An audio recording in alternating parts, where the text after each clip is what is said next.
Hello friends, Gayatri క్రియేషన్కి స్వాగతం. ఈరోజు మనం విచిత్ర పుష్పం గురించి చెప్పుకోబోతున్నాం.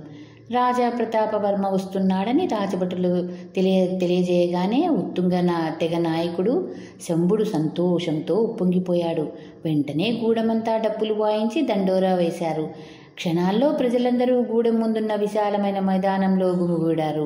వాళ్ళను ఉద్దేశించి వాళ్ళ నాయకుడు శంభుడు, మన రాజుగారు కొంతసేపట్లో ఇక్కడికి వస్తున్నారు, ఆయనకు మనం ఘనంగా స్వాగతం పలకాలి అని హెచ్చరించాడు. ఆ మాట విని అక్కడ గుమిగూడిన వాళ్ళంతా ఇళ్లకు వెళ్లి రకరకాల రంగురంగుల దుస్తులు ధరించి మళ్ళీ అక్కడికి చేరి రాజు రాక కోసం ఉత్సాహంగా ఎదురు చూడసాగారు. కొంతసేపటికి వాళ్లకు దూరంగా గుర్రాలు రావడం కనిపించింది. మొదట 2 గుర్రాల మీద 2 సైనికులు జెండాలు పట్టుకొని వస్తున్నారు. వాళ్ల వెనుక ఆయుధాలు ధరించిన 4 సైనికులు, వారికి తర్వాత రాజు, యువరాణి, వారికి ఇరువైపులా 2 అంగరక్షకులు, వారి వెనుకగా దళనాయకుడు, మరి 3 అంగరక్షకులు గుర్రాల మీద వస్తున్నారు. రాజపరివారం వారిని సమీపించగానే అంగరక్షకులు మొదట గుర్రాలపై నుంచి కిందకు దిగి రాజు, యువరాణి ఉన్న గుర్రాల దగ్గరికి వెళ్లారు. కొండజాతి నాయకుడు శంభుడు రాజుకు చేతులెత్తి నమస్కరించాడు. రాజు మందహాసంతో గుర్రంపై నుంచి కిందకు దిగి శంభుడిని ఆప్యాయంగా కౌగలించుకొని తన కుమార్తె అతనికి చూపుతూ, ఈమె నా కుమార్తె ప్రియంవద, అతడు దళనాయకుడు వీరసింహుడు అని ఇద్దరిని పరిచయం చేశాడు. శంభుడు రాజును దగ్గర ఉన్న వృక్షం నీడలోనికి తీసుకుపోయాడు. అక్కడ వెదుళ్లతో చేసిన ఒక ఆసనం ఉన్నది. దాని పక్కనే ఉన్న మరొక ముక్కాలి పీట మీద యువరాణ్ణి కూర్చోమని చెప్పి రాజు గుడ్డపరిచిన వెదురు ఆసనంలో కూర్చున్నాడు. అప్పుడు కొండజాతి నాయకుడు, మహారాజా, నిజంగా మేమెంతో భాగ్యవంతులం. తమ వంటి మహాప్రభువులు ఈ దీనులను వెతుక్కుంటూ ఇంత దూరం రావడం మాకెంతో ఆనందంగా ఉంది. తమరిని, యువరాణి గారిని, మా మహాభాగ్యాన్ని మా మనసుల్లో పదిలంగా దాచుకుంటాము అన్నాడు ఆనంద బాష్పాలు రాలుస్తూ. అంతలో కొందరు యువతులు పళ్ళాల్లో ఏవో ఫలాలు తెచ్చి రాజు ముందు, యువరాణి ముందు, ఆ తర్వాత మిగతా రాజపరివారం ముందు ఉంచారు. అందరూ వాటిని ఆరగిస్తుండగా అతి శ్రావ్యంగా డప్పుల చప్పుడు వినిపించింది. ఆ తర్వాత కొందరు యువతులు వెదురు కర్రలు తెచ్చి నిలువుగా అడ్డంగా పట్టుకున్నారు. వాళ్ల వెనుక నుంచి వినిపిస్తున్న డప్పుల సంగీతానికి అనువుగా కర్రలను లయబద్ధంగా కదిలిస్తూ ఉంటే అందంగా అలంకరించుకున్న మరికొందరు యువతులు వచ్చి వాటి మధ్య చక్కగా నాట్యం చేయసాగారు. ఆ వెదురు కర్రల నాట్యాన్ని చూసి యువరాణి చాలా సంతోషించింది. నాట్యం పూర్తయింది. రాజు ఆసనం నుంచి లేచి తమ చుట్టూ వలయాకారంగా చేరిన అక్కడి స్త్రీ పురుషులను, పిల్లలను, పెద్దలను ఒకసారి కలియజూశాడు. వాళ్ళందరూ ఆనందంతో చప్పట్లు కొట్టారు. ఆ తర్వాత రాజు చేయి పైకెత్తి ఇలా అన్నాడు, మీరు మాపై చూపుతున్న గౌరవ అభిమానాలకు ఆనందంతో ధన్యవాదాలు తెలుపుకుంటున్నాను. కొన్నాళ్ల క్రితం ఇక్కడి నుంచి కొందరు యువకులు రాజధాని నగరంలో జరిగిన ఆటల పోటీల్లో పాల్గొని బహుమతులు గెలుచుకున్న విషయం కూడా మాకెంతో ఆనందం కలిగించింది. ఆ సందర్భంలో మీలో కొందరికి సైన్యంలో స్థానం కల్పించగలనని కూడా మాట ఇచ్చాను. ఆ మాట నిలుపుకుంటాను. అయితే ప్రస్తుతం నేను ఒక ముఖ్యమైన పని మీద వచ్చాను. ఈ ప్రాంతానికే కాదు, మాణిక్యపురి రాజ్యానికే మునుపెన్నడూ కని విరగని పెద్ద ఆపద సంభవించింది. అదేమిటంటే, మన దక్షిణ సముద్ర మధ్యం నుంచి ఒక రాకాసి మృగం ఇక్కడి కొండల్లో పూచిన శతాబ్దిక పుష్పాల పరిమళం చేత ఆకర్షించబడి అర్ధరాత్రి సమయంలో వెలుపలికి వచ్చి ఉత్తర దిశగా కొంత దూరం పయనించి తెల్లవారేసరికి దిక్కు తెలియక మళ్లీ సముద్రంలోకి చేరుతుంది. అది అలా రావడం వల్ల సముద్ర తీరంలో దాని పాదాల కింద పడి చెట్లు, చేమలు, ఇళ్ళు, మనుషులు, గొడ్డు, గోద సర్వం నేలమట్టమైపోతున్నాయి. ఆ భీకర మృగం అదృష్టవశాత్తు మీరు నివసిస్తున్న ఈ కొండ ప్రాంతానికి ఇంకా రాలేదు. అతి భీకరమైన ఆ రాకాసి మృగాన్ని ఎదిరించి పోరాడడం మానవ మాత్రలకు సాధ్యం కాని పని. కాబట్టి ఆ మృగాన్ని మన రాజ్యంలో అడుగు పెట్టకుండా చేయటానికి రాజగురువు ఒక సలహాతో ఒక పథకం ఆలోచించాను. రాకాసి మృగం శతాబ్దిక పుష్పాల చేత ఆకర్షించబడి ఉత్తర దిశగా వస్తున్నట్టు తెలుస్తుంది. కాబట్టి దాన్ని రాకుండా చేయాలంటే అది ఉన్న చోటికే ఆ పుష్పాలను చేర్చడం ఒక్కటే తరుణోపాయం. అందుకు మీ సహాయం కావాలి. రాజు మాట్లాడడం పూర్తి చేసి కొంతసేపు అయింది. కానీ ఎవరూ నోరు తెరవలేదు. నిశ్శబ్దాన్ని ఛేదిస్తూ నాయకుడు శంభుడు, మహారాజా, రాజ్యరక్షణ కోసం ప్రాణాలర్పించడం మహాభాగ్యంగా భావించే వాళ్ళం మేము. ఆ రాకాశ మృగం ఆపద నుంచి మన రాజ్యాన్ని కాపాడడం మా కర్తవ్యంగా భావిస్తున్నాము. ఈరోజు సముద్ర తీర ప్రాంతాలకు వచ్చిన ఆపద రేపు ఈ కొండ ప్రాంతానికి రావచ్చు. ఆ విషయాన్ని మాకు తెలియజేసిన మీకు కృతజ్ఞతలు తెలియజేస్తున్నాను. ఇప్పుడు మేము ఏం చేయాలో ఆజ్ఞాపించండి, తక్షణం నెరవేరుస్తాము అన్నాడు. నాయకుడి మాటలకు ఆమోదిస్తున్నట్లు ప్రజలు చప్పట్లు చరిచారు. అంతలో జనం మధ్య నుంచి ఒక యువకుడు ముందుకు వచ్చి రాజుకు నమస్కరించాడు. అతన్ని చూడగానే యువరాణి ప్రియంవద రాజుతో, విచిత్ర పుష్పాలను కానుకగా ఇచ్చింది యువకుడే అని చెప్పింది మెల్లగా. అవును యువరాణి, ఇంతటి ఆపద ముంచుకొస్తుందని తెలియక ఆ శతాబ్దిక పుష్పాలను మీకు ఇచ్చిన వాణ్ణి నేనే అని రాజుకేసి తిరిగి, ఇప్పుడు నేను శతాబ్దిక పుష్పాలతో రాకాశ మృగం ఉన్న చోటికి బయలుదేరుతాను, ఆజ్ఞాపించండి మహారాజా అన్నాడు యువకుడు. చాలా సంతోషం ఉత్తుంగా, అందుకు మొదట మీ నాయకుడు అనుమతి తీసుకో అన్నాడు రాజు. ఉత్తుంగుడు తమ నాయకుడి కేసి తిరిగి చూశాడు. శభాష్ ఉత్తుంగా, నీ సాహసానికి మెచ్చాను. అయినా ఆ రాక్షస మృగాన్ని ఎలా లొంగ తీసుకోవాలనుకుంటున్నావు అని అడిగాడు నాయకుడు. రాజుగారు సెలవిచ్చినట్లు శతాబ్దిక పుష్పాలన్నింటినీ కోసి ఒక పడవలో నేను వేసుకొని రాకాశ మృగాన్ని వెన్నంటి వెళ్ళి దాని స్థావరంలో వాటిని పడేస్తాను. ఆ తర్వాత అది మాణిక్యపురికి రావాల్సిన అవసరమే ఉండదు కదా అన్నాడు ఉత్తుంగుడు. బావుంది, నువ్వు అలా వెళ్ళి తిరిగి రావటానికి కొన్ని రోజులు పట్టచ్చు. అంతవరకు నీ కుటుంబాన్ని రక్షించే బాధ్యత మేము తీసుకుంటాము అన్నాడు రాజు. ఉత్తుంగుడికి పెద్ద కుటుంబం అంటూ ఏమీ లేదు. చిన్నప్పుడే తల్లిదండ్రులు మరణించారు. ఒకే ఒక చెల్లెలు మాత్రం ఉంది అన్నాడు శంభుడు. అంతలో జనం మధ్య నుంచి ఒక 15 ఏళ్ల అమ్మాయి చేతిలో పూలమాలతో ముందుకు వచ్చింది. ఈమె నా చెల్లెలు రజని అన్నాడు రాజుతో ఉత్తుంగుడు. రజని చేతిలోని పూలమాలను యువరాణి మెడలో వేసింది. చుట్టూ ఉన్న జనం ఆనందంతో ఈలలు వేస్తూ చప్పట్లు జరిచారు. యువరాణి చిన్నగా నవ్వుతూ రజనీ చేయిని పట్టుకొని బుగ్గలు పుణికి ఉత్తుంగుడి కేసి తిరిగి, నువ్వు వెళ్ళి తిరిగి వచ్చేంత వరకు నీ చెల్లెలు రజని రాజప్రసాదంలోనే ఉంటుంది అని రజనితో వస్తావు కదూ అన్నది. రజని సిగ్గుతో తల వంచుకొని అలాగే అని తల ఊపింది. ఆ తర్వాత రాజు శంభుడితో, ప్రియంవదకు శతాబ్దిక పుష్పాలంటే తీరని మక్కువ ఏర్పడింది. వాటిని రాజోద్యానంలో పెంచుకోవాలని కూడా ఆశపడింది. అయితే అవి శాపగ్రస్త పుష్పాలని రాజగురు హెచ్చరించడం వల్ల ఆ ఆశ వదులుకుంది. కానీ ఆ పుష్పాలను చూడాలన్న కోరికతోనే నా వెంట బయలుదేరి వచ్చింది. ఆ పుష్పాలను దూరం నుంచైనా చూడ్డానికి వీలవుతుంది కదా అన్నాడు రాజు. చూడొచ్చు, అదేం కష్టం కాదు మహారాజా అన్నాడు శంభుడు. తమరు అనుమతించారంటే నేనే యువరాణి గారి వెంట వెళ్ళి ఆ పూలను చూపిస్తాను. గుర్రాల మీద వెళ్తే త్వరగా తిరిగి రావచ్చు అన్నాడు ఉత్తుంగుడు. సరే, ఇప్పుడే బయలుదేరి త్వరగా రండి, నేను ఇక్కడే ఉంటాను. మీతో పాటు అంగరక్షణ కూడా తీసుకువెళ్ళండి అని రాజు యువరాణితో చెప్పి శంభుడితో, పద గూడాన్ని చూద్దాం అన్నాడు. ముందు యువరాణి ఉత్తుంగుడు చెరొక గుర్రం మీద, వారి వెనక అంగరక్షకుడు మరొక గుర్రం మీద శతాబ్దిక పుష్పాలు పూచి ఉన్న కొండకేసి బయలుదేరారు. వాళ్ళు అలా చాలా దూరం పయనం చేసి ఒక ఇరుకైన మార్గం చేరుకున్నారు. అప్పుడు ఉత్తుంగుడు, యువరాణి, ఇక్కడి నుంచి మీరు జాగ్రత్తగా కాస్త నిదానంగా గుర్రాన్ని నడిపించాలి. దానికి ఇరువైపులా ఉన్న చెట్ల కొమ్మలు మరీ కిందికి ఉంటాయి అని హెచ్చరించాడు. అలా కొంత దూరం వెళ్ళాక అదిగో చూడండి, ఆకాశం నుండి ఉన్న చెట్లకు పూచిన మెరుపు పువ్వుల్ని, అవే శతాబ్దిక పుష్పాలు అన్నాడు ఉత్తుంగుడు. అద్భుతమైన ఆ దృశ్యం చూసి మైమర్చిపోయింది యువరాణి.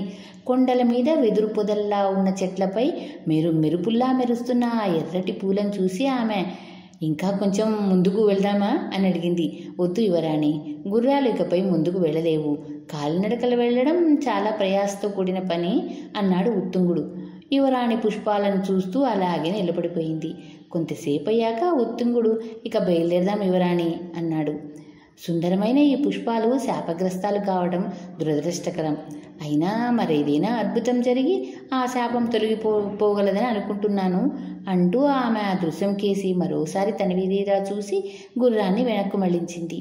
వాళ్ళు గూడాన్ని చేరుకునేసరికి రాజు ప్రయాణానికి సిద్ధంగా ఉన్నాడు.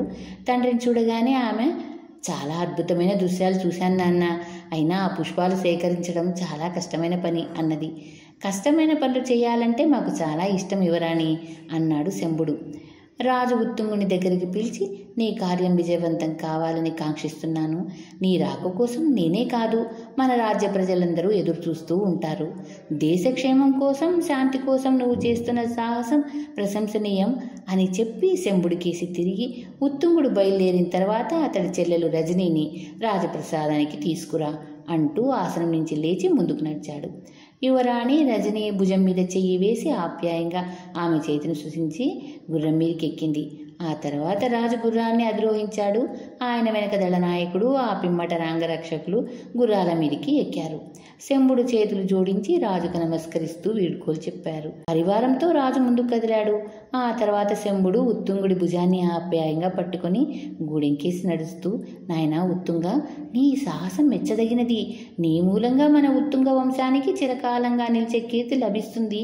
నీవు తలపెట్టిన కార్యం అపాయకరమైందే, కానీ జగన్మాత కరుణా కటాక్షం వల్ల నువ్వు విజయంతో సురక్షితంగా తిరిగి రాగలవు అన్నాడు ఎంతో ఆనందంగా. రాజా ప్రతాపవర్మ యువరాణితో కలిసి తమ నివాస స్థలానికి రావడం తలుచుకొని ఉత్తుంగ జాతి ప్రజలు ఆనందంతో ఉప్పొంగిపోయారు. రాజు తమ సహాయాన్ని కోరడం, రాజ్యానికి వచ్చిన ఆపదను అడ్డుకోవడానికి తమ జాతి యువకుడు ఉత్తుంగుడు వెళ్తానడం వాళ్ళకెంతో ఆనందం కలిగించింది. తన ప్రయత్నంలో ఉత్తుంగుడు విజయం సాధించాలని అక్కడ ప్రజల కులదేవతకు మొక్కుకున్నారు. ఆ యువకుడి గౌరవార్థం ఆ రోజు సాయంకాలం విందు ఏర్పాటు చేశారు.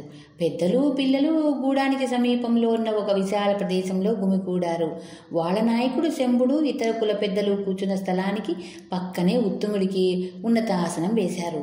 విందు ఆరగిస్తూ కుల పెద్దలు ఉత్తుంగుడు రాకాసి మృగాన్ని ఎలా ఎదుర్కొంటే అతని పని సులభమవుతుందో దీర్ఘంగా ఆలోచించి చర్చించారు. విందు వాళ్ళ చర్చలు అయ్యాక నాయకుడు శంభుడు లేచి నిలబడి, శతాబ్దిక పుష్పాలు పూచే స్థలం మన ఉత్తుంగుడికి తెలుసు కాబట్టి రేపు తెల్లవారలోగా అతనితో పాటు 6 యువకులు వెళ్ళి ఆ పూలను సేకరించాలి. రాత్రివేళ రాకాసి మృగం వచ్చే అపాయం ఉన్నది కనుక పొద్దుగూకేలోగా ఆ పని పూర్తి చేయాలి. కోసిన పువ్వులను కట్టలు కట్టలుగా కట్టి ఒక చోట భద్రపరిచి రాత్రికి గూడెం చేరుకోవాలి. అవి కొంతసేపు ఆగి పుష్పాలను సముద్రంలో మధ్యానికి చేర్చాలంటే ఒక పడవ కావాలి. సముద్ర తీర ప్రాంతంలో నాశనమైపోయింది కనుక అక్కడ మనకు పడవలు లభించే అవకాశం లేదు. కాబట్టి మనమే ఇక్కడ ఒక పడవను తయారు చేసుకోవాలి. మీలో ఎవరికైనా పడవలు తయారు చేయడం వచ్చా అని అడిగాడు. జనం మధ్య నుంచి 2 యువకులు ముందుకు వచ్చి, మేము కొన్నాళ్ళు సముద్ర తీర గ్రామాల్లో ఉండి వచ్చాము. అప్పుడు మేము పడవలు తయారు చేసే పద్ధతి నేర్చుకున్నాము. మేము పడవను తయారు చేయగలం అన్నారు. ఎన్ని రోజుల్లో సిద్ధం చేయగలరు అని అడిగాడు నాయకుడు. 2 రోజుల్లో సిద్ధం చేయగలం ప్రభు అన్నారు వాళ్ళు. చాలా సంతోషం అని నాయకుడు జనంకేసి చూస్తూ, మరి రేపు పొద్దున ఉత్తుంగుడితో పాటు పువ్వులు సేకరించడానికి ఎవరు వెళ్తారు అని అడిగాడు. వెంటనే నేనంటూ యువకులందరూ చేతులెత్తారు. మీ ఉత్సాహానికి సంతోషం, అయినా ఇంతమంది అవసరం లేదు, 6 వస్తే చాలు అంటూ ఉత్తుంగుడు అక్కడి వారిలో 6 తీసి పక్కకు పిలిపించాడు. ఆ తర్వాత ఉత్తుంగుడు నాయకుడితో సహా అక్కడ చేరిన పెద్దలకు చేతులెత్తి నమస్కరించి వారి ఆశీస్సులు పొందాడు. నాయకుడు శంభుడు ఆప్యాయంగా ఉత్తుంగుడి భుజాన్ని తట్టాడు. ఉత్తుంగుడు నవ్వుతూ చెల్లెలు రజనిని తీసుకుని తమ గుడిసెకు చేరుకున్నాడు. మర్నాడు తెల్లవారుజామునే ఉత్తుంగుడు 6 మిత్రులను వెంట పెట్టుకుని శతాబ్దిక పుష్పాలు పూచి ఉన్న కొండకేసి బయలుదేరాడు. బారెడు పొద్దుకేసరికి వాళ్ళ ఆ చెట్లున్న కొండల కేసిన చేరి పూలున్న చెట్లను గొడ్డెళ్లతో మొదలంటూ నరికి పడగొట్టారు. కింద పడిన ఒక్కొక్క చెట్టు చిటారు కొమ్మలలోని పువ్వులను కోసి కట్టలు కట్టలుగా కట్టసాగారు. సాయంకాలానికి పూలన్నింటినీ కోసి కట్టలు కట్టారు. ఉత్తుంగుడు అక్కడ కనిపించిన 2 లేత మొక్కలను నరికి పూల కట్టలతో కట్టి ఆ కట్టలను ఒక పెద్ద బండరాయికి వెనుక భద్రపరిచాడు. సూర్యుడు అస్తమిస్తుండగా 7 మిత్రులు సంతోషంగా గూడానికి వెనుదిరిగారు. వాళ్ళు గూడాన్ని సమీపిస్తుండగా నాయకుడు ఎదురుపడి, మీరు వెళ్ళిన పని పూర్తయిందా కాదా అని అడిగాడు. అయింది అన్నాడు ఉత్తుంగుడు నవ్వుతూ. రేపు సాయంత్రానికి పడవ సిద్ధమవుతుంది. ఎల్లుండి తెల్లవారుజామున మనం సముద్ర తీరానికి బయలుదేరవచ్చు అన్నాడు నాయకుడు పక్కన ఉన్న పడవను వాళ్లకు చూపుతూ. ఆ తర్వాత ఆయన ఉత్తుంగుడితో, మీరు బాగా అలసిపోయి వచ్చారు, వెళ్ళి నిద్రపోండి, నేను ఈ రాత్రికి వేరే కొంతమందిని గూడానికి కాపలా ఉంచుతాను అన్నాడు. ఉత్తుంగుడు సరేనని మిత్రుడితో కలిసి వెళ్ళిపోయాడు. అర్ధరాత్రి వరకు నాయకుడు కూడా కాపలా కాస్తున్న వాళ్లతో కలిసి తిరిగాడు. ఆ తర్వాత మిగతా వాళ్ళు మరీ చెప్పడంతో ఆయన ఇంటికి వెళ్ళిపోయాడు. తెల్లవారగానే కాపలా ఉన్న వాళ్ళు వచ్చి నాయకుడితో, రాత్రి ఇటువైపు రాకాసి మృగం రాలేదు, కానీ ఎక్కడో చెట్లు కూలడం, బండరాళ్ళు దొరలడం వంటి విచిత్ర ధ్వనులు దూరం నుంచి వినిపించినాయి. 4వ జాము నుంచి ఆ ధ్వనులు కూడా క్రమంగా ఆగిపోయాయి అని చెప్పారు. అలాగా, సరే మీరు వెళ్ళండి అన్నాడు నాయకుడు. మర్నాడు ఉదయం ఉత్తుంగుడు నాయకుడి ఆజ్ఞ ప్రకారం మిత్రులతో కలిసి వెళ్ళి మొదటి రోజు కోసిన కట్టి ఉంచిన శతాబ్దిక పుష్పాలను తీసుకొచ్చాడు. వాళ్ళు వచ్చేసరికి పడవ దగ్గర వాళ్ళ నాయకుడు, ఉత్తుంగుడి చెల్లెలు రజని ఉన్నారు. పడవ సిద్ధంగా ఉంది. నాయకుడు ఆ పువ్వులను ఆశ్చర్యంతో కొంతసేపు పరీక్షగా చూశాడు. వాటి పరిమళం అక్కడ వారందరినీ ముగ్ధుల్ని చేసింది. మరునాడు వేకోజామున నాయకుడు, ఉత్తుంగుడు తమ పరివారంతో బయలుదేరారు. నాయకుడు ముందు, ఆయన వెనుక ఉత్తుంగుడు, అతని చెల్లెలు, వాళ్ల వెనుక పడవను భుజాలపై మోస్తూ 4 దృఢకాయలు దక్షిణ సముద్రం కేసి నడక సాగించారు. గూడెం ప్రజలు పలువురు కొంత దూరం వాళ్ళు వెనుకగా వచ్చి వాళ్ళని సాగనంపారు. పొద్దుగూకేలోగా సముద్ర తీరం చేరుకోవాలన్న పట్టుదలతో వాళ్ళు వేగంగా నడిచి మధ్యాహ్నానికి సగం దూరం చేరుకొని ఒక వటవృక్షం కింద కొంతసేపు విశ్రాంతి తీసుకున్నారు. ఆ తర్వాత బయలుదేరి సూర్యాస్తమానానికి ముందే సముద్ర తీరం చేరారు. పడవను మోసుకొచ్చిన వాళ్ళు దాన్ని సముద్ర జలం దగ్గర దించారు. మిగతా వాళ్ళు కట్టలు కట్టిన పువ్వులను పడవలో వేశారు. పువ్వుల నుంచి కమ్మని పరిమళం వీచింది. ఉత్తుంగుడు నాయకుడి పాదాలకు నమస్కరించాడు. నాయకుడు అతన్ని ఆప్యాయంగా లేవనెత్తి, నీకు తప్పక విజయం సిద్ధిస్తుంది, మన కులదేవత కరుణతో నువ్వు త్వరగా జయప్రదంగా తిరిగి రాగలవు అని ఆశీర్వదించాడు. పక్కనే ఉన్న రజని, నువ్వు త్వరగా రావాలన్నయ్యా, నీకోసం ఎదురు చూస్తూ ఉంటాను అంటూ తను ఉత్తుంగుడికి అందించి, ఇది మార్గమధ్యంలో ఆకలి వేస్తే తినడానికి అన్నది. ఉత్తుంగుడు దాన్ని నవ్వుతూ అందుకొని, నీకు ఎటువంటి కొరత లేకుండా యువరాణి చూసుకుంటుంది, నేను త్వరలో తిరిగి వస్తాను, ఈ మాట యువరాణితో చెప్పు అని మిత్రులకేసి ఒకసారి నవ్వుతూ చూసి పడవలోనికి ఎక్కి తెడ్డును అందుకున్నాడు. మిత్రులు పడవను నీళ్లలోనికి నెట్టారు. పడవ అలల మీదుగా కిందికి పైకి లేస్తూ ముందుకు సాగింది. గట్టున ఉన్న వాళ్ళందరూ నవ్వుతూ చేతులెత్తి ఉత్తుంగుడికి వీడ్కోలు పలికారు. పడవ మరింత వేగంగా ముందుకు దూసుకుపోయింది. పడవ కనుమరుగయ్యేంత వరకు అక్కడే నిలబడి దానికేసి చూస్తూ ఉండి నాయకుడు వెనుదిరగగానే మిగతా వాళ్ళు కూడా ఆయన అనుసరించారు. నాయకుడు రజనీ భుజాన్ని ఓదార్పుగా తాకాడు. అందరూ మౌనంగా రాజధాని నగరం కేసి నడవసాగారు. దారిలో వాళ్లకు నీలమట్టమైపోయిన చెట్లు, నాశనమైపోయిన ప్రదేశాలు కనిపించాయి. అంతటి భీకర పరిస్థితి కేవలం మానవ మాత్రలు కల్పించడం సాధ్యం కాదని, అతీతమైన బలం గల రాకాసి మృగం కారణంగానే అలా జరిగి ఉంటుందని వాళ్ళు అనుకుంటూ ముందుకు నడిచారు. రాత్రి అయ్యే కొద్దీ రాకాసి మృగం సముద్రం నుంచి వెలుపలికి వచ్చే అపాయం ఉంది కాబట్టి ఆ ప్రాంతం నుంచి తప్పుకోవడం మంచిదని వేగంగా నడక సాగించారు. కొంత దూరం వెళ్ళాక దట్టమైన అడవి ఎదురైంది. ఆకాశం మేఘాలు కమ్ముకొని చీకటిగా ఉండటంతో వాళ్ళు ఇక ముందుకు వెళ్ళలేక ఒకచోట ఆగి రాత్రంతా అక్కడే గడిపారు. తూర్పు దిక్కున వెలుతురు కనిపించగానే వాళ్ళు బయలుదేరి మధ్యాహ్నానికి రాజధాని నగరం చేరారు. రాజప్రసాదం చేరి కాపలా భటులకు తమ రాకను తెలియజేశారు. రాజప్రసాదం లోపల సేనాధిపతి గంభీర వర్మతో చర్చ జరుపుతున్న రాజ ప్రతాప వర్మ వాళ్ళు వచ్చిన వార్త వినగానే సేనాధిపతితో సహా ఎదురు వచ్చి సాదరంగా ఆహ్వానించాడు. మాణిక్యపురిని ఆపద నుంచి రక్షించడానికి మీరందరూ చూపుతున్న శ్రద్ధ మరవరానిది. ప్రజలు మీ త్యాగనిర్తిని కలకాలం గుర్తుంచుకుంటారు అన్నాడు రాజు. మా బాధ్యతను నెరవేర్చడానికి ఒక అవకాశం కల్పించినందుకు మాకెంతో సంతోషంగా ఉంది మహారాజా. నిన్న సాయంకాలమే ఉత్తుంగుడు శతాబ్దిక పుష్పాలను తీసుకొని రాకాసి మృగాన్ని వెతుక్కుంటూ సముద్రంలోనికి వెళ్ళాడు అన్నాడు కొండజాతి నాయకుడు శంభుడు. అలాగా అంటూ రాజు రజనికేసి తిరిగి, రజని ఇలారా అన్నారు.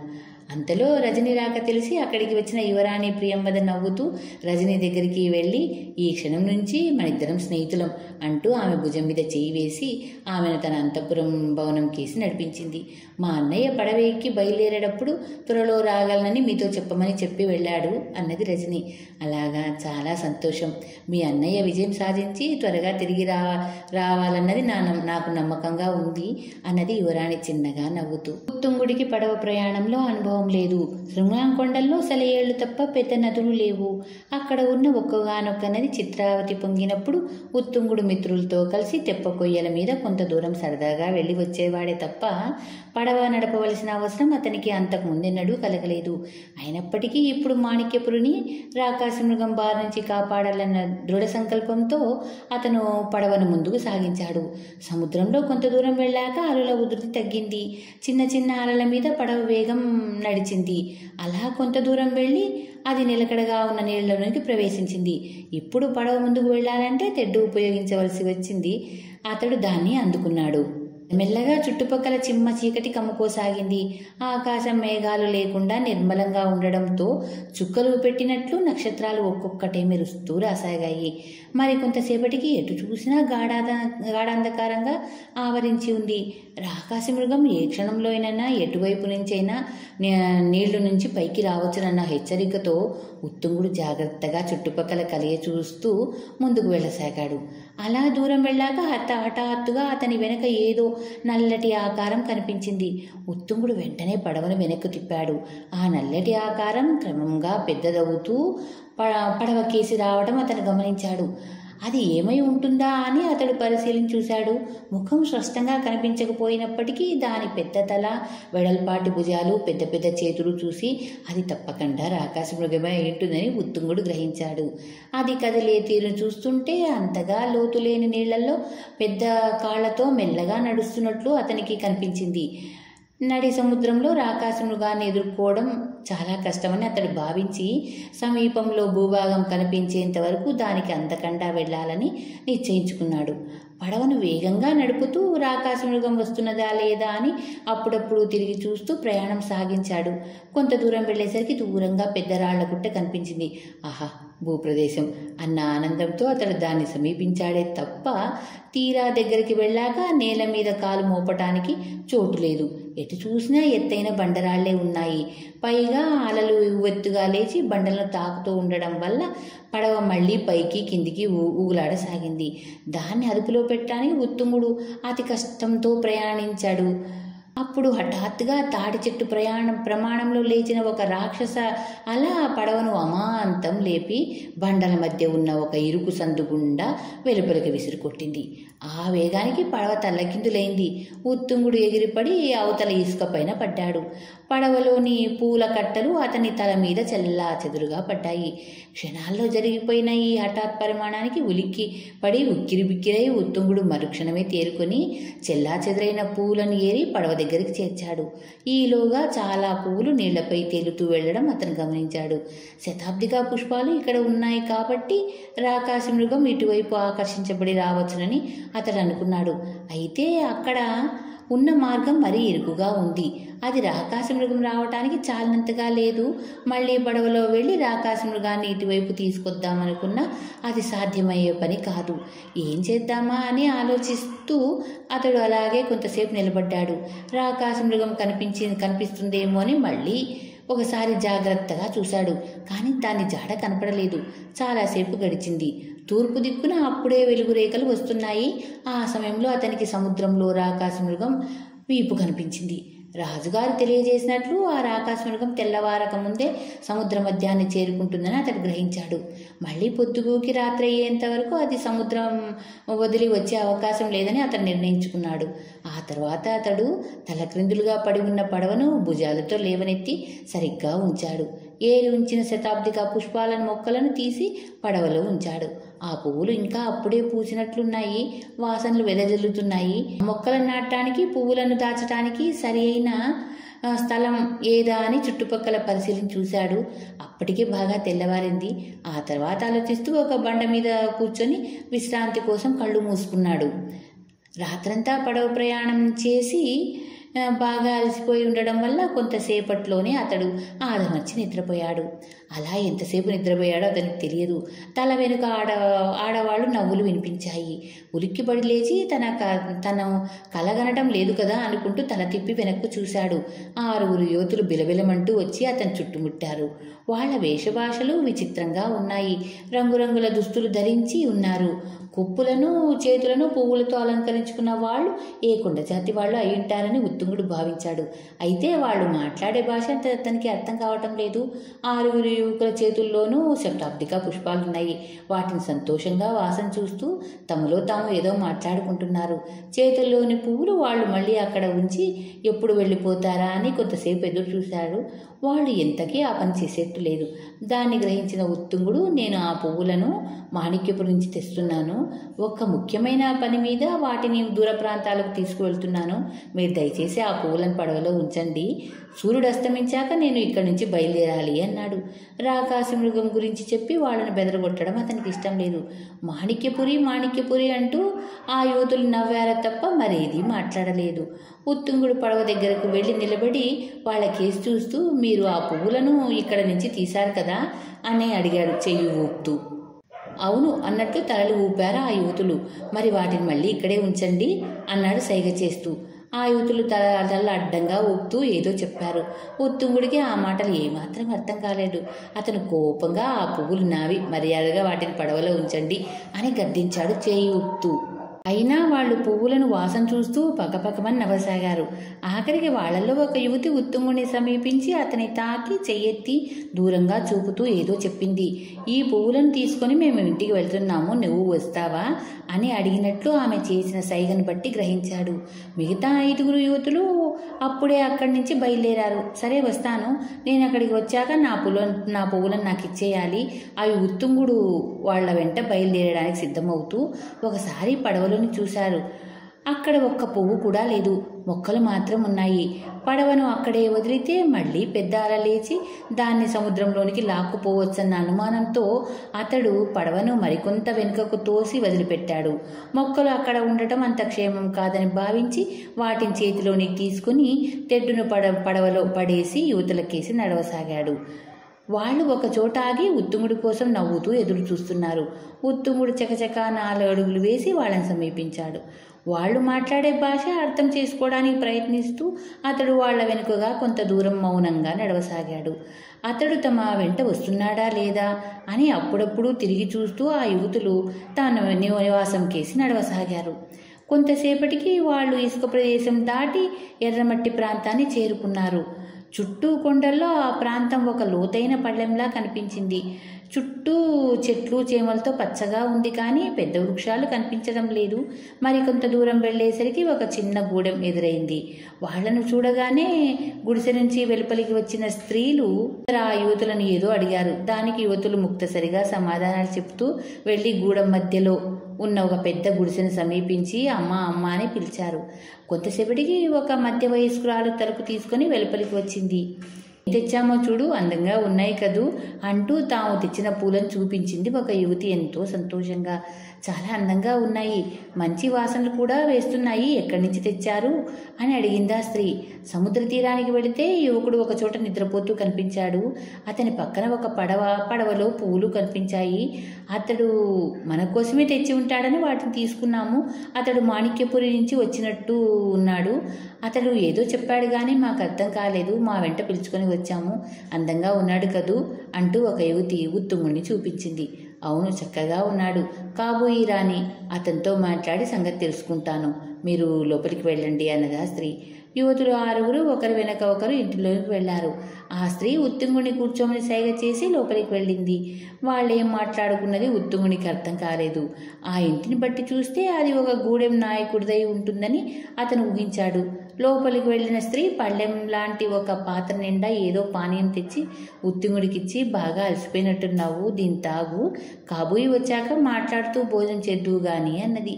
ఉత్తుంగుడు ఆ పాత్రను తీసుకుని అందులోని పానీయాన్ని తాగి పాత్రను పక్కకు పెట్టాడు.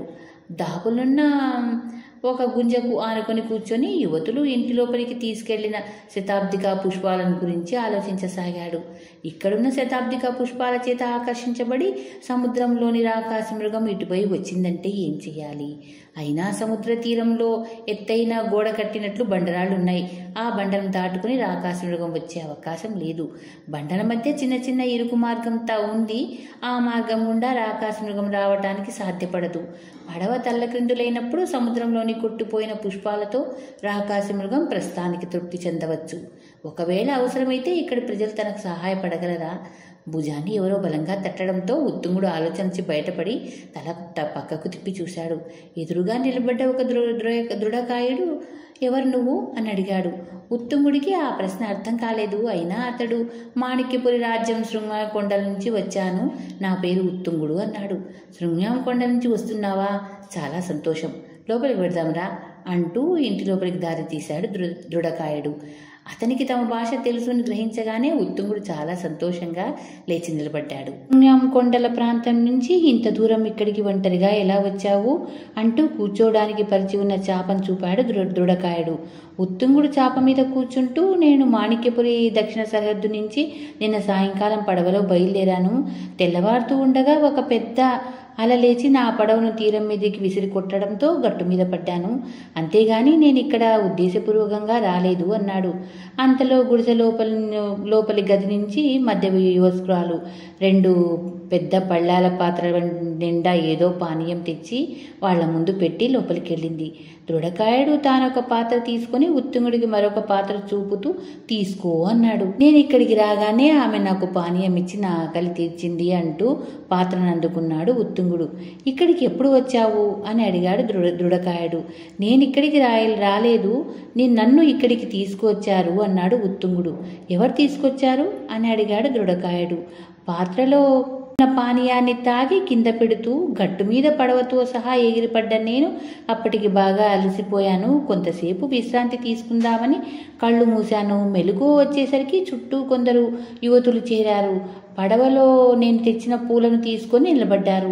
వాళ్ల మాటలు నాకు అర్థం కాలేదు, కానీ వాళ్ళు చేసిన సైగలను అర్థం చేసుకొని వాళ్ల వెంట ఇక్కడికి వచ్చాను అన్నాడు ఉత్తుంగుడు.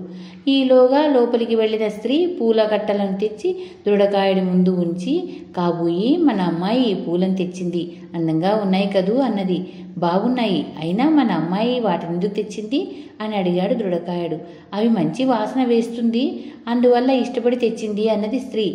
ఆ యువకుడు వాటిని ఎక్కడికో తీసుకువెళ్తున్నాడు, వాటినెందుకు ఇక్కడికి తేవాలి అని అడిగాడు దృఢకాయుడు. ఆ స్త్రీ సమాధానం చెప్పకుండా మౌనంగా లోపలికి వెళ్ళిపోయింది. వాళ్ల మాటలు అర్థం కాలేదు, కానీ కాపుయి అంటే నాయకుడు అన్న విషయం గ్రహించాడు ఉత్తుంగుడు. వీటిని శతాబ్దిక పుష్పాలంటారు. ఒక ముఖ్యమైన పని మీద పువ్వులను దూర ప్రాంతాలకు తీసుకువెళ్తున్నాను అన్నాడు ఉత్తుంగుడు అసలు విషయాన్ని బయట పెట్టకుండా. మీ మాణిక్యపురికి సమీపంలో ఉన్న మా రాజ్యాన్ని నాగపురి అంటారు. ఇక్కడ నుంచి నువ్వు ఇంకా ఎంత దూరం వెళ్ళాలి? ఈలోగా ఈ పువ్వులు వాడిపోతాయి కదా అన్నాడు కాబూయి. ఉత్తుంగుడి నుంచి అన్ని విషయాలు రాబట్టాలన్న ఉద్దేశంతో ఉత్తుంగుడు కూడా ఇక దాచి ప్రయోజనం లేదని గ్రహించి తన ప్రయాణం గురించిన సంగతులన్నిటినీ కాబోయికి క్లుప్తంగా వివరించాడు. అంతా విన్న కాబోయి రాకాసి మృగాన్ని నడి సముద్రంలో ఎదుర్కోవడానికి సిద్ధపడిన నీ సాహసం మెచ్చదైంది. ఆపదలో ఉన్న మీ రాజ్య ప్రజలను కాపాడడానికి పూనుకున్న నువ్వు ఆదర్శ యువకుడివి. ఆ రాకాసి మృగం వల్ల మా నాగపురికి ఎటువంటి ఆపద రాదు. ఎందుకంటే మా రాజ్యం చుట్టూ ఎత్తైన పర్వత కోట గోడల్లాంటి రాళ్లున్నాయి. అది ప్రకృతి మాకు ప్రసాదించిన వరం. మా రాజ్యానికి శత్రు బెడదలేదు. మేము సుఖ సంతోషాలతో జీవిస్తున్నాము అన్నాడు. నిజమే, అయితే మా మాణిక్యపురికి సుదీర్ఘమైన సముద్ర తీరం ఉంది. అందుకే రాకాసి మృగం మా రాజ్యంలో నానా బీభత్సం సృష్టించింది. కాబట్టి దాని నివాసానికి ఈ పూలను చేర్చడం తప్ప మరొక మార్గం కనిపించడం లేదు అన్నాడు ఉత్తుంగుడు. మీ కొండల్లో పూచిన శతాబ్దిక పుష్పాలను కోయటానికి చెట్లన్నింటినీ మొదలంటా నరికి పడగొట్టినట్టు అవి మళ్ళీ పూయటానికి 100 సంవత్సరాలు పట్టవచ్చని ఇప్పుడే కదా చెప్పావు. మరి రాకాసి మృగం ఆ పూల కోసం మాణిక్యపురికి వచ్చే అవకాశమే లేదు అన్నాడు కాబోయి. మీరన్నది నిజమే, అయినా ఆ దుష్ట మృగాన్ని మా రాజ్యం నుంచి వీలైనంత దూరం అవతలికి తీసుకువెళ్లాలన్న నిశ్చయంతో ఉన్నాను అన్నాడు ఉత్తుంగుడు. నీ ప్రయత్నం మంచిదే, అయినా ఆ రాకాసి మృగాన్ని మీ రాజ్యానికి రాకుండా చేయటానికి మరేదైనా మార్గం ఉన్నదేమో ఆలోచించడం మంచిదనుకుంటాను. ఈ విషయాలను మా రాజుగారికి చెప్పి ఆయన సలహా పొందటం అన్ని విధాలా మంచిదని భావిస్తున్నాను. భోంచేసి ఈరోజే నిన్ను మా రాజు మహేంద్రవర్మ సింహుడి దగ్గరకు తీసుకువెళ్తాను అని ఉత్తుంగుడు చెప్పి ఇంటి లోపల నుంచి ఆ స్త్రీ అక్కడికి వచ్చింది. కాబోయి ఏదో చెప్పాడు. ఆమె లోపలికి వెళ్ళి మరుక్షణం ఆహార పదార్థాలు తెచ్చి ఉత్తుంగుడి ముందు ఉంచింది. ఆమె వెంట మరొక యువతి కూడా వచ్చింది. పాత్రలు ఉంచి ఆమె లోపలికి వెళ్తుండగా కాబోయి ఆమెను చిత్ర అని పిలిచాడు. ఆమె ఆగి పిలిచారా అన్నట్టు కాబోయి కేసు తిరిగింది. అవును ఇలారా అని కాబోయి ఉత్తుంగుడి కేసు తిరిగి ఈమె నా కూతురు చిత్ర అని చెప్పి చిత్ర కేసు తిరిగి మిగతా వాళ్ళెక్కడా అని అడిగారు. ఆమె తలుపును చిన్నగా 2-3 సార్లు తట్టింది. లోపల నుంచి 5-6 యువతులు అక్కడికి వచ్చారు. కాబోయి ఉత్తుంగుడితో వీళ్ళందరూ చిత్ర స్నేహితురాళ్ళు అని చెప్పి వాళ్ళ కేసు తిరిగి ఈ పూలను పడవ నుంచి ఎందుకు తెచ్చారు అని అడిగాడు. పువ్వులు చాలా అందంగా ఉన్నాయి, మంచి వాసన వేస్తున్నాయి, అందుకే తీసుకొచ్చాము అన్నారు వాళ్ళు ఉత్తుంగుడి కేసి తదేకంగా చూస్తూ. సరే లోపలికి వెళ్ళండి అన్నాడు కాబోయి. అలాగే అంటూ ఆ యువతులు లోపలికి వెళ్ళారు. భోంచేసి కాబోయి ఉత్తుంగుడు రాజదర్శనానికి బయలుదేరారు. కాబోయి భార్య కూతురు వాళ్లను వాకిలి వరకు వచ్చి సాగనంపారు. గూడెం దాటగానే కాబోయి తన చేతిలోని పూల కట్టలను ఉత్తుంగుడి చేతికిచ్చి ఇది నీ దగ్గరే ఉంచు అని ముందు నడచసాగాడు. ఆ పూలను తీసుకుని ఉత్తుంగుడు కాబోయి వెంట మౌనంగా నడవసాగాడు. వాళ్ళు అలా అలా దూరం వెళ్ళి ఎగుడు దిగుడుగా ఉన్న చిన్న కొండను దాటి మరికొంత దూరం నడిచి నాగపురి రాజధాని చేరుకున్నారు. రాజధాని నగర వీధుల్లో నడుస్తుంటే పౌరులు కొందరు కాబోయిని గౌరవప్రదంగా పలకరించారు. ఎదురుగా వస్తున్న మరికొందరు పక్కకు తొలగి వాళ్లకు దారి ఇచ్చారు. ఆజానుబాహుడైన కాబోయి గంభీర రూపం, ఆయన తల మీద ఉంచిన చిన్న నాగ కిరీటం, విచిత్రమైన వేషధారిని, చేతిలో ఒక పెద్ద బల్లెం ఎదురుపడే వాళ్లకు భయం కలిగిస్తున్నట్లు ఉత్తుంగుడు గ్రహించాడు. వాళ్ళు రాజప్రసాదాన్ని సమీపించగానే కాపలా భటులు కాబోలికి నమస్కరించి ఒక భటుడు వాళ్లను రాజప్రసాదం లోపల తీసుకుపోయాడు. ఇరువైపులా పెద్ద స్తంభాలతో మార్గం చాలా విశాలంగా ఉంది. వాళ్ళను ఒక చోట ఆగమని భటుడు మాత్రం లోపలికి వెళ్ళి వాళ్ళు వచ్చిన సంగతి రాజుకు తెలియజేసి తిరిగి వచ్చి కాబోయిని ఉత్తుంగుడిని వెంట పెట్టుకుని రాజు దగ్గరికి వెళ్ళాడు. రాజు ఉన్నతాసనం మీద కూర్చొని మంత్రులతో ఏదో చర్చిస్తున్నాడు. రాజును చూడగానే కాబోయి చేతులు జోడించి వంగి నమస్కరించాడు. కాబోయి, మీ కాబా నగర ప్రజలందరూ ఏ కొరత లేకుండా క్షేమంగా ఉన్నారు కదా అని పరామర్శించాడు రాజు మందహాసంతో. తమ దైవాలు అందరూ క్షేమంగా ఉన్నారు ప్రభు అన్నాడు కాబోయి. రాజు దృష్టి ఉత్తుంగుడి మీద పడింది. ఉత్తుంగుడు కాబోయి లాగానే చేతులు జోడించి వంగి రాజుకు నమస్కారం చేశాడు. ఈ యువకుడు మాణిక్యపురం నుంచి వచ్చాడు, పేరు ఉత్తుంగుడు అన్నాడు కాబోయి. అలాగా, మీ రాజు ప్రతాపవర్మ క్షేమంగా ఉన్నాడా అని అడిగాడు రాజు. క్షేమమే ప్రభు అన్నాడు ఉత్తుంగుడు వినయంగా. పక్కనున్న ఆసనాల్లో కూర్చోమని రాజు చేయి చూపించగానే ఇద్దరు ఆసనాలపై కూర్చున్నారు. ఉత్తుంగుడు అనుకోకుండా తన రాజ్యానికి వచ్చాడు అంటూ కాబోయి ఉత్తుంగుడి చేతిలో ఉన్న పూల కట్టను తీసి రాజు ముందు ఉంచాడు.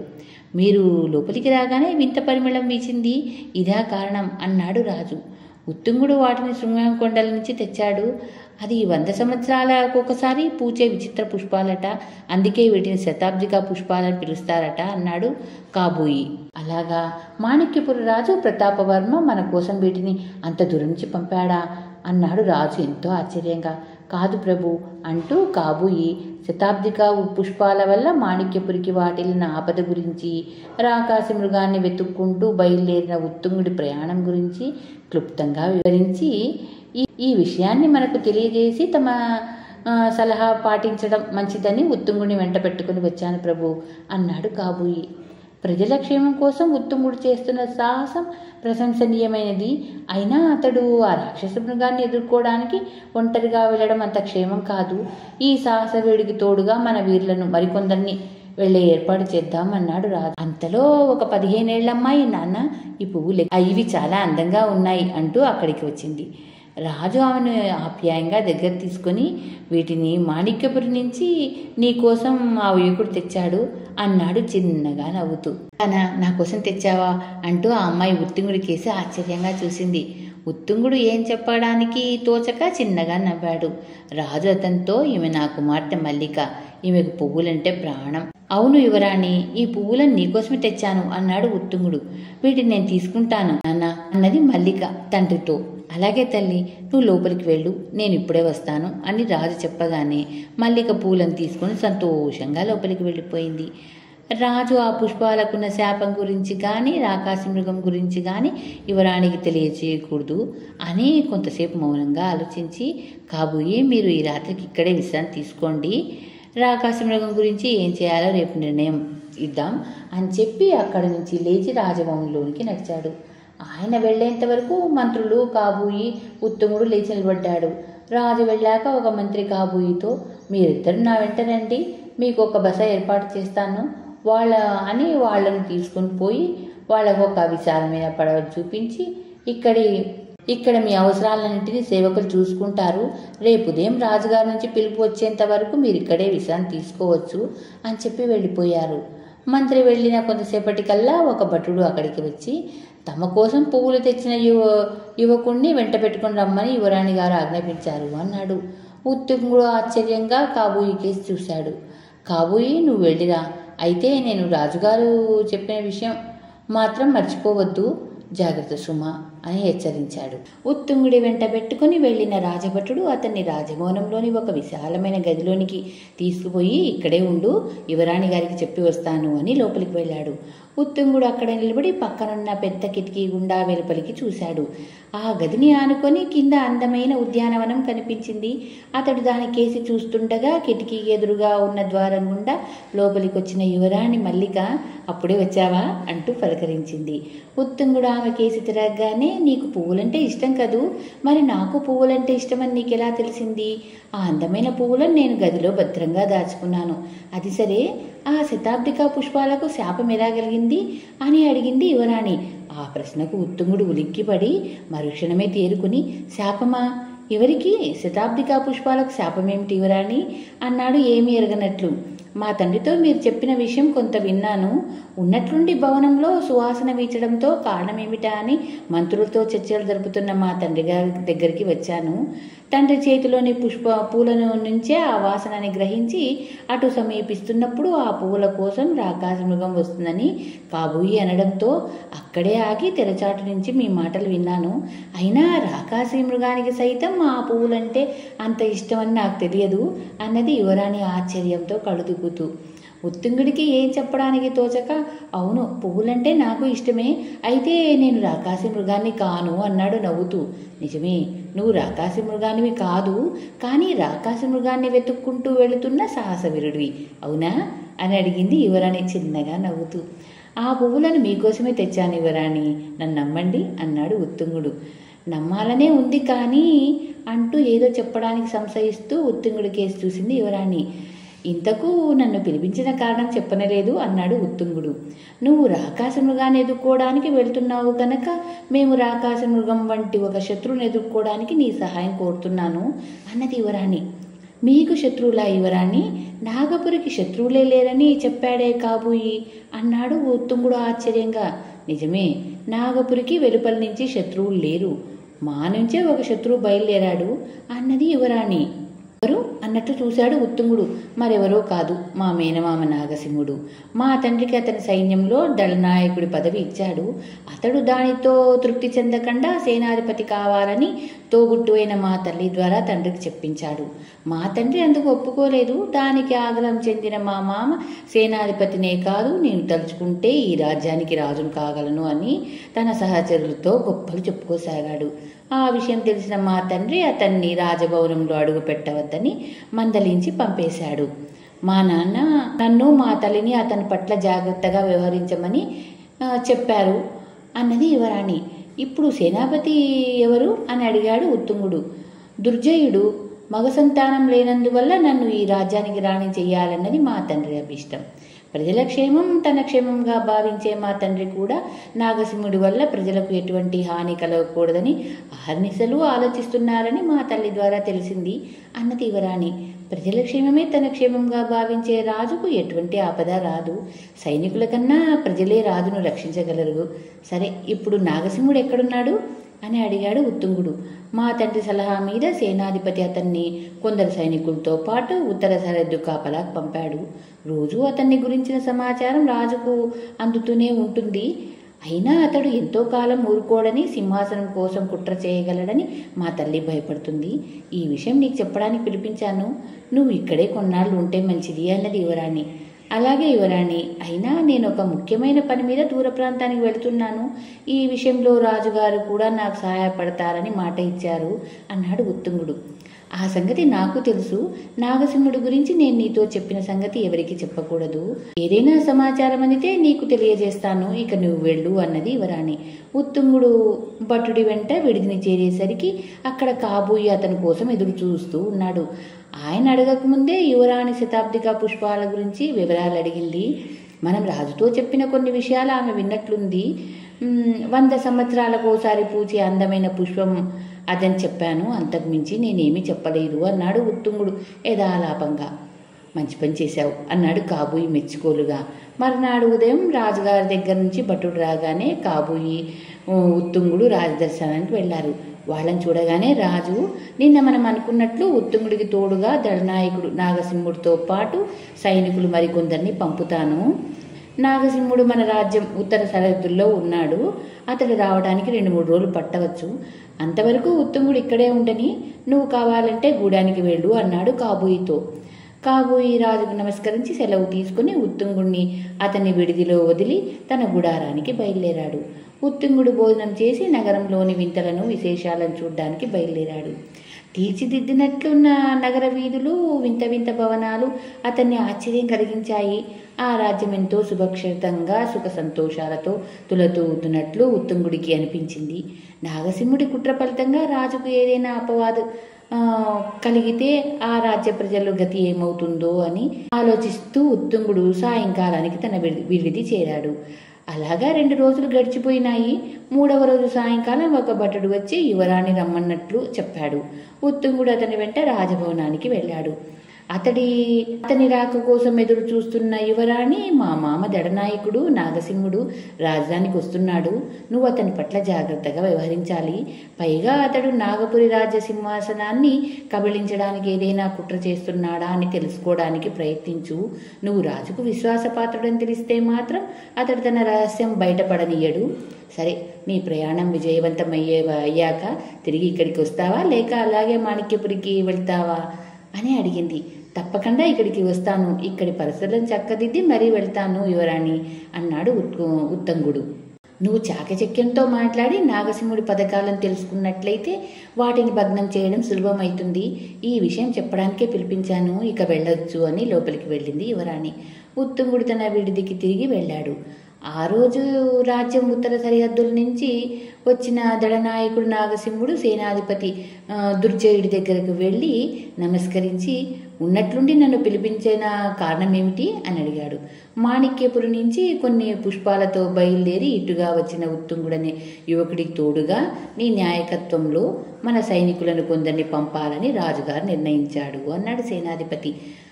అతడు అసహాయసూరుడు కదా, ఇంత దూరం ఒంటరిగా వచ్చిన వీరుడు ఇకపై వెళ్ళలేడా అన్నాడు నాగసింహుడు ఎగతాళిగా. నిజమే, అతడు ఒంటరిగా వెళ్ళడానికే నిశ్చయించాడు. మన సహాయం ఆశించి రాలేదు. కానీ అతడు వెతుక్కుంటూ వెళుతున్నది ఒక రాకాసి మృగాన్ని. ఆ రాకాసి మృగం శతాబ్దిక పుష్పాల కోసం మాణిక్యపురిలో ప్రవేశించి నానా బీభత్సం సృష్టించిందట. కాబట్టి దాన్ని అటువైపు రానియకుండా చేయడానికే దాని నివాస స్థానం వెతుక్కుంటూ శతాబ్దిక పుష్పాలతో కోయ యువకుడైన ఉత్తుంగుడు బయలుదేరాడు. ప్రజల క్షేమం కోసం ఒంటరిగా బయలుదేరిన అతని ధైర్య సాహసాలకు ముగ్ధుడైన మన రాజుగారు మన సైనికులను కొందరిని పంపడానికి నిశ్చయించారు అన్నాడు సేనాధిపతి. నాగసింహుడు కొంతసేపు మౌనంగా ఆలోచించి, రాకాసి మృగాన్ని వెతుక్కుంటూ కేవలం ఒక కోయవుకుడు ఒంటరిగా బయలుదేరాడంటే మీరెలా నమ్మారు సేనాధిపతి అని అడిగాడు. మాణిక్యపురం నుంచి ఒంటరిగా ఇంత దూరం వచ్చిన ఆ యువకుడి మాటలను నమ్మకుండా ఉండలేము. పైగా ఇది రాజాజ్ఞ, దాన్ని పాటించడమే మన బాధ్యత అన్నాడు సేనాధిపతి. చిత్తం సేనాధిపతి, మీ ఆజ్ఞ శిరసావిస్తాను. ఆ యువకుడిని ఎప్పుడు చూడమంటారు అని అడిగాడు నాగసింహుడు. రేపు ఇక్కడ ఇదే సమయానికి చూడవచ్చు. ఇక నువ్వు వెళ్ళు అన్నాడు సేనాధిపతి. నాగసింహుడు అక్కడి నుంచి విసురుగా వెళ్ళిపోయాడు. మరునాడు తెల్లవారగానే రాజుగారు రమ్మంటున్నారని ఒక భటుడు వచ్చి సేనాధిపతికి తెలియజేశాడు. సేనాధిపతి హుటాహుటిన రాజభవనం చేరుకున్నాడు. రాజు గంభీరవదంతో ఉన్నాడు. యువరాణి మల్లిక కళ్ళ వెంట నీళ్లు కారుతూ ఉన్నాయి. ఏం జరిగింది మహారాజా అని అడిగాడు సేనాధిపతి ఆత్రంగా. శతాబ్దిక పుష్పాలు మాయమయ్యాయి. యువరాణి భవనంలో వాటిని దాచిన పూల కుండీలు అలాగే ఉన్నాయి, కానీ పూలు మాత్రం కనిపించడం లేదు. యువరాణి అంతఃపురంలో ప్రవేశించి ఇంత పని చేసిన దుర్మార్గులు ఎవరై ఉంటారు? ఆ పూల వాసన పరిచారికలందరినీ తప్పక ఆకర్షించుంటుంది. అయినా ఏ ఒక్కరూ కూడా అవి ఎలా మాయమయ్యాయో చెప్పడం లేదు. ఆ పువ్వులు కనిపించడం లేదన్న విషయం యువరాణి స్వయంగా చూసి తెలుసుకున్నదే తప్ప ఆ సంగతి అంతకుముందు ఆమెకు ఎవరూ చెప్పలేదు. దొంగతనం అంత చాకచక్యంగా జరిగింది. ఆ పని ఎవరు చేసుంటారో అంతుపట్టడం లేదు సేనాధిపతి అన్నాడు రాజు. రాజభవనం బాగా ఎరిగి ఉన్న వాళ్లే ఈ పని చేసి ఉండాలి. ఎందుకంటే రాజభవనంలోనికి రాకాశ మృగం వచ్చే అవకాశం లేదు కదా అన్నాడు సేనాధిపతి. రాకాశ మృగమా? రాజభవనంలోనికి రాకాశ మృగమా? మీరు ఏం చెప్తున్నారో అర్థం కావడం లేదు సేనాధిపతి అన్నది యువరాణి ఆశ్చర్యంగా. అంతలో రాజు కలగ చేసుకుని అదేం లేదమ్మా, ఆ విషయం తర్వాత చెప్తాను అని సేనాధిపతి కేసు తిరిగి ఇప్పుడు ఆ పుష్పాలను తిరిగి ఎలా సంపాదించాలో ఆలోచించాలి అన్నాడు. చిత్తం ప్రభు, ఆ పనికి ఇప్పుడే మన భట్లను పంపుతాను. అవి ఎక్కడ ఉన్నా సువాసనలు వెదజల్లుతూనే ఉంటాయి కదా, కాబట్టి తెలుసుకోవటం సులభం. దాంతోపాటు నిన్నటి నుంచి రాజభవనంలోనికి ఎవరెవరు వచ్చారో కాపలా భటులను అడిగి తెలుసుకుంటాను అని కొంతసేపు ఆగి, మరొక విషయం మహారాజా, నిన్ననే దళనాయకుడు నాగసింహుడు వచ్చాడు. సైనికులతో సహా ఉత్తుంగుడి వెంట వెళ్ళడానికి సమ్మతించాడు మహారాజా అన్నాడు సేనాధిపతి. నాగసింహుడు వచ్చాడా? నిన్నటి నుంచి రాజధానిలో ఉన్నాడా? శభాష్, అందుకే విచిత్రమైన సంఘటనలు జరుగుతున్నాయి అని కొంచెంసేపు మౌనంగా ఆలోచించి, మొదట మీరు పుష్పాలు ఎక్కడున్నాయో వెతికి తెప్పించండి. ఆ తర్వాత ఉత్తుంగుడి ప్రయాణం ఎప్పుడో నిర్ణయిద్దాం అన్నాడు రాజు.